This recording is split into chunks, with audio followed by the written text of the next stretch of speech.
दोस्तों, रात के करीब 10 बज रहे थे। कमिश्नर अजीत राणा की बेटी नेहा अपनी दोस्त की शादी से घर लौट रही थी। नेहा इतनी खूबसूरत थी कि जो भी उसे देखता वह उसकी खूबसूरती का दीवाना हो जाता। शादी की पार्टी में वह दोस्तों के साथ मस्ती कर रही थी। तभी अचानक उसके फोन पर कॉल आया। दूसरी तरफ से आवाज आई, नेहा, तुम्हारी मां की तबीयत अचानक बिगड़ गई है, तुम तुरंत घर आ जाओ। यह सुनते ही नेहा का दिल घबरा गया। उसने किसी को बिना बताए पार्टी से निकलने का फैसला किया और जल्दबाजी में अकेली ही घर की तरफ निकल पड़ी। सुनसान सड़क पर रात के अंधेरे में स्कूटी चलाते हुए उसका मन डर से भरा हुआ था। तभी उसे दूर से एक पुलिस की गाड़ी दिखाई दी जिसकी लाल नीली लाइटें जल रही थीं। गाड़ी देखकर उसके मन को थोड़ी राहत मिली। उसने सोचा, अच्छा है, रास्ते में पुलिस मिल गई, अब मुझे डरने की जरूरत नहीं है। लेकिन उसे यह पता नहीं था कि जिस सहारे की उम्मीद वह कर रही है वही उसके लिए सबसे बड़ी मुसीबत बनने वाला था। जैसे ही वह गाड़ी के करीब पहुंची, उसने देखा कि सड़क किनारे पुलिस की जीप खड़ी है और उसके पास एक सब इंस्पेक्टर अपने 4-5 सिपाहियों के साथ बैठा हुआ है। सबके हाथों में शराब की बोतलें थीं। वे जोर जोर से हंस रहे थे, ऊंट पटांग बातें कर रहे थे और नशे में धुत होकर माहौल बिगाड़ रहे थे। नेहा की नजर जैसे ही उन पर पड़ी, सब इंस्पेक्टर ने भी उसे देख लिया। उसकी आंखें नेहा पर ठहर गई। वह हवलदार से हंसते हुए बोला, अरे देखो कैसी हसीन परी चली आ रही है, आज तो मजे ही मजे हैं। ये तो जैसे स्वर्ग से उतरी हुई है, इसे ऐसे ही कैसे जाने दे। इतना कहते ही सब इंस्पेक्टर और उसके सिपाही नेहा के रास्ते में आकर खड़े हो गए। जैसे ही सब इंस्पेक्टर पास आया, उसने नशे में लड़खड़ाते हुए नेहा का हाथ पकड़ लिया। उसकी आंखों में एक गंदी चमक थी। वह हंसते हुए बोला, अरे ये तो सचमुच स्वर्ग से उतरी हुई परी है। इतनी खूबसूरत लड़की रात के अंधेरे में कहां चली जा रही है? अरे हम पर भी कभी ध्यान दो, तुम्हारी अदाओं का हम दीवाना हो चुके हैं। अब तो बर्दाश्त नहीं होता मेरी जान, बस एक बार हम पर रहम कर दो। सब इंस्पेक्टर के इस बेहुदा स्पर्श से नेहा सिहर उठी। उसने तुरंत झटके से अपना हाथ छुड़ाया और पीछे हटते हुए गुस्से और डर के मिले जुले भाव से बोली, देखिए, मुझे घर जाना है। मैं एक शरीफ लड़की हूं और आप एक सब इंस्पेक्टर होकर इस तरह की हरकत कर रहे हैं। आपका काम देश की रक्षा करना है, लेकिन आप तो खुद ही अपराध कर रहे हैं। आप लोग कानून के रखवाले नहीं बल्कि कानून के दुश्मन लग रहे हैं। मुझे रास्ता दीजिए, मुझे अपनी मां के पास जाना है, उनकी तबीयत खराब है। यह कहकर नेहा साइड से निकलने की कोशिश करती है, लेकिन सब इंस्पेक्टर ने फिर से उसका हाथ कसकर पकड़ लिया और जोर से अपनी तरफ खींच लिया। अब नेहा का दिल तेजी से धड़क रहा था। उसका डर और बढ़ गया। उसकी आंखों में आंसू छलक आए। उसने कांपती हुई आवाज में कहा, प्लीज सर, मुझे छोड़ दीजिए, मुझे घर जाना है। मेरी मां की हालत बहुत खराब है, मुझे अभी उनके पास जाना है। आप लोग ऐसा क्यों कर रहे हैं? आप तो मुझे बचाने के लिए हैं, फिर क्यों मुझे डराते हैं? प्लीज मुझे जाने दीजिए। लेकिन सब इंस्पेक्टर उसकी विनती सुनने के मूड में नहीं था। उसकी नजरें और भी नीच इरादों से भरी हुई थीं। वह नेहा की आंखों में देखकर और भी बेशर्मी से बोला, अगर तुम हमें छोड़कर चली गई तो मैं जी नहीं पाऊंगा। तुम्हारी खूबसूरती ने मुझे पागल कर दिया है। बस एक बार मुझे खुश कर दो, फिर चली जाना, बस एक बार। इतना सुनते ही पास खड़ा एक हवलदार बीच में बोला, सर, यह लड़की इतनी नखरे क्यों दिखा रही है? इसे समझाओ। सर, जो कह रहे हैं वही करो। और सुनो लड़की, तुम क्या समझती हो, ऐसे ही यहां से चली जाओगी? नहीं, जब तक हम खुश नहीं होते तुम कहीं नहीं जा सकती, समझी? इन गंदी बातों को सुनकर नेहा का दिल जोर जोर से धड़कने लगा। उसका पूरा शरीर डर से कांप रहा था। अब उसे साफ समझ आ गया कि यह लोग उसे ऐसे ही नहीं छोड़ने वाले। उसके भीतर घबराहट और गुस्से का तूफान उमड़ पड़ा। उसने मन ही मन तय कर लिया कि अब उसे इन्हें सच बताकर डराना होगा। हिम्मत जुटाते हुए उसने ऊंची आवाज में कहा, बस बहुत हुआ। आप लोग बहुत बड़ी गलती कर रहे हैं। आप लोग कानून तोड़ रहे हैं, अपराध कर रहे हैं। मुझे जानते नहीं हैं आप लोग। मैं इस जिले के कमिश्नर अजीत राणा की बेटी नेहा हूं। अगर मेरे पापा को आपकी इस हरकत के बारे में पता चला तो आप सबकी खैर नहीं। इसलिए मुझे तुरंत जाने दो, वरना बाद में बहुत पछताओगे। उसकी आवाज गुस्से से भरी हुई थी। लेकिन अंदर से वह अभी भी बहुत डरी हुई थी। सब इंस्पेक्टर उसकी बात सुनकर ठहाका मारकर हंस पड़ा। ओहो, तो तू कमिश्नर की बेटी है, उसने नशे में डगमगाते हुए कहा। लेकिन तुझे देखकर तो बिल्कुल नहीं लगता।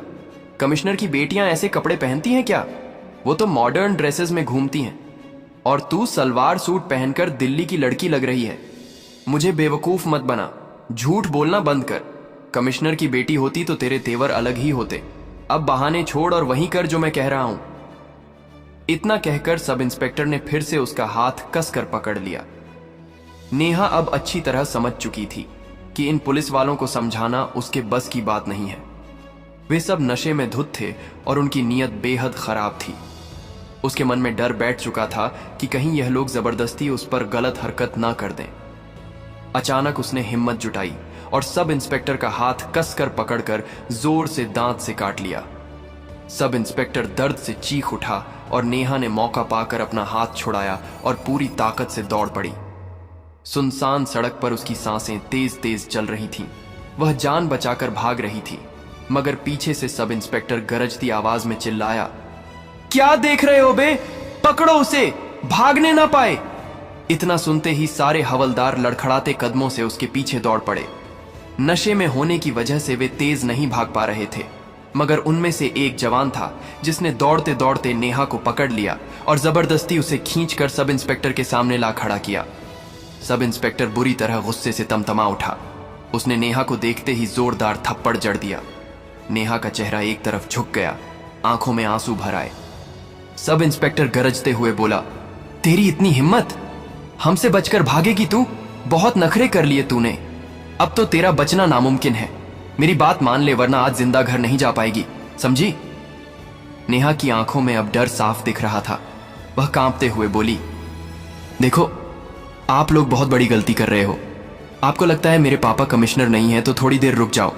मेरे पापा मुझे लेने जरूर आएंगे, और जब वह आ गए ना, तब देखना आप लोग कैसे बचोगे। उसकी आवाज में डर भी था और गुस्सा भी। इतना कहकर नेहा ने अचानक जोर लगाकर फिर से हाथ छुड़ाया और भागने लगी। इस बार वह पहले से भी तेज दौड़ रही थी। सब इंस्पेक्टर और उसके हवलदार उसके पीछे भागते रहे। कुछ ही दूरी पर जाकर सब इंस्पेक्टर ने उसे फिर पकड़ लिया। उसने नेहा का हाथ कसकर दबा दिया और एक और थप्पड़ जड़ दिया। भागने की कोशिश मत कर, जितना भी चाहे दौड़ ले, अब तू मेरे हाथ से बच नहीं सकती, समझी? सब इंस्पेक्टर की यह बात पूरी होती ही थी कि सामने से अचानक एक गाड़ी की तेज रोशनी दिखाई दी। गाड़ी की आवाज सुनकर नेहा का दिल जोर से धड़क उठा। उसने उम्मीद भरी आवाज में चिल्लाकर कहा, अब आप लोग कैसे बचोगे, देख लेना, मेरे पापा आ गए हैं, अब तुम सबकी खैर नहीं। गाड़ी जोर की ब्रेक के साथ सामने रुकी। दरवाजा खुला और बाहर उतरे दिल्ली के सबसे बड़े अधिकारी कमिश्नर अजीत राणा। उनका चेहरा गुस्से से लाल था। उन्होंने उतरते ही सब इंस्पेक्टर को घूरते हुए गरज कर कहा, सब इंस्पेक्टर, मेरी बेटी को तुरंत छोड़ो। सब इंस्पेक्टर पहली बार कमिश्नर से आमने सामने हो रहा था। उसे यकीन ही नहीं हो रहा था कि यह सच में कमिश्नर हैं। मगर उसके साथ खड़े हवलदार के चेहरे का रंग उड़ चुका था। वह तुरंत सब इंस्पेक्टर के कान में फुसफुसाया, सर, ये सच में कमिश्नर साहब हैं। आप जल्दी लड़की को छोड़ दीजिए, वरना हम सबकी खैर नहीं। सब इंस्पेक्टर सकपका गया, फिर भी नशे में अकड़ दिखाते हुए बोला, तू कौन होता है बे? तुझे अंदर कर दूंगा। ये लड़की कहीं नहीं जाएगी, ये यहीं रहेगी मेरे साथ। कमिश्नर का गुस्सा अब चरम पर था। उन्होंने तमतमा कर कहा, तू खुद को सब इंस्पेक्टर कहता है या दरिंदा? तू सड़क पर लड़कियों को छेड़ रहा है और ऊपर से मेरी बेटी पर हाथ डाल रहा है। अब तेरी वर्दी भी नहीं बचेगी और तू भी नहीं। कल ही तेरी जगह जेल होगी और वहीं सड़ेगा तू। इतना सुनते ही सब इंस्पेक्टर के पैरों तले जमीन खिसक गई। उसने डरते डरते नेहा का हाथ छोड़ दिया और कमिश्नर के सामने हाथ जोड़कर गिड़गिड़ाने लगा, सर, मुझे माफ कर दीजिए। मुझे नहीं पता था कि यह आपकी बेटी है। मैंने सोचा ये कोई आम लड़की है, दिल्ली की होगी।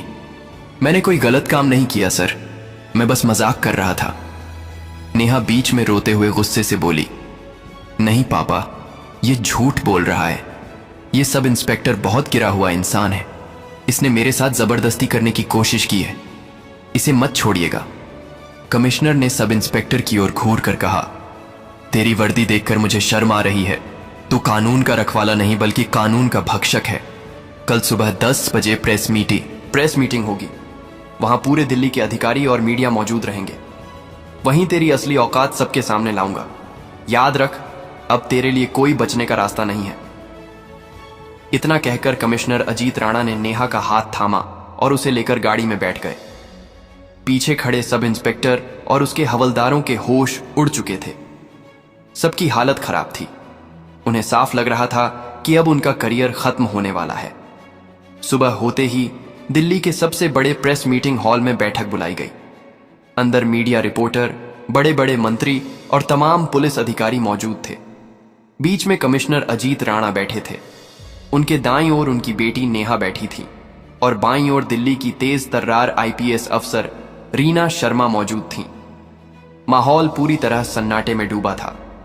सबको इंतजार था कि अब कमिश्नर क्या फैसला सुनाएंगे। हॉल में सन्नाटा था। सबको इंतजार था कि आखिर कमिश्नर क्या कहेंगे। कमिश्नर ने माइक उठाया और गंभीर आवाज में बोले, आज मैं सिर्फ कमिश्नर के तौर पर नहीं बल्कि एक पिता और गवाह के तौर पर भी यहां बैठा हूं। कल रात मेरी बेटी नेहा के साथ जो हुआ वो सिर्फ मेरी बेटी के साथ अन्याय नहीं बल्कि पूरे समाज के लिए एक शर्मनाक घटना है।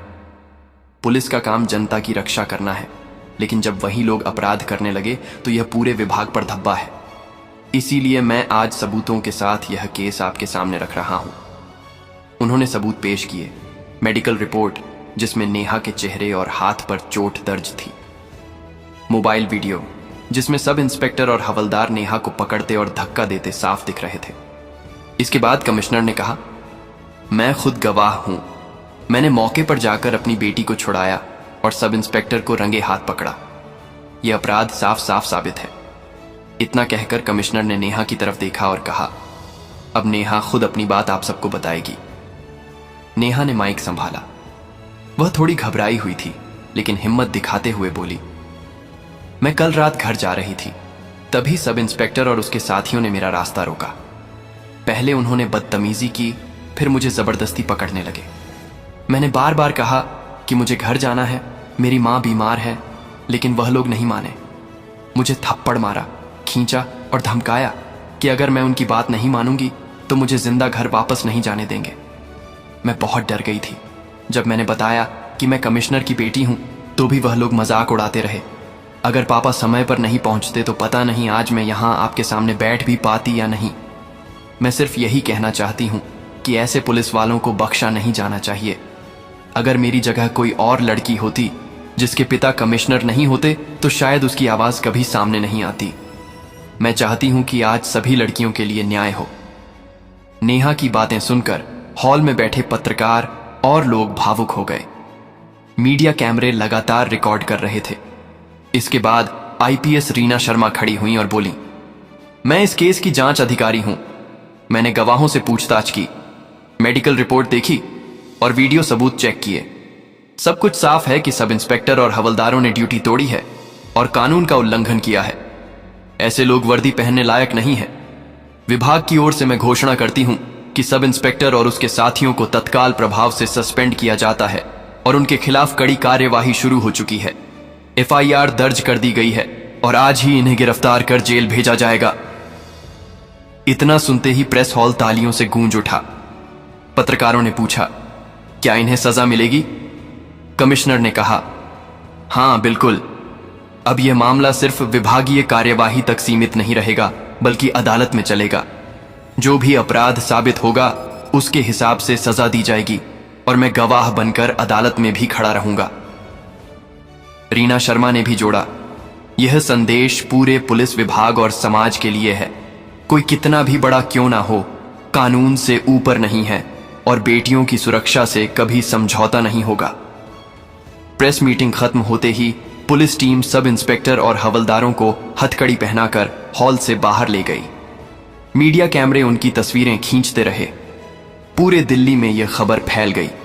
तो दोस्तों, आपको यह कहानी कैसी लगी? अगर अच्छी लगी हो तो प्लीज हमारे चैनल स्टोरी दर्पण को सब्सक्राइब और वीडियो को एक लाइक जरूर करें। धन्यवाद।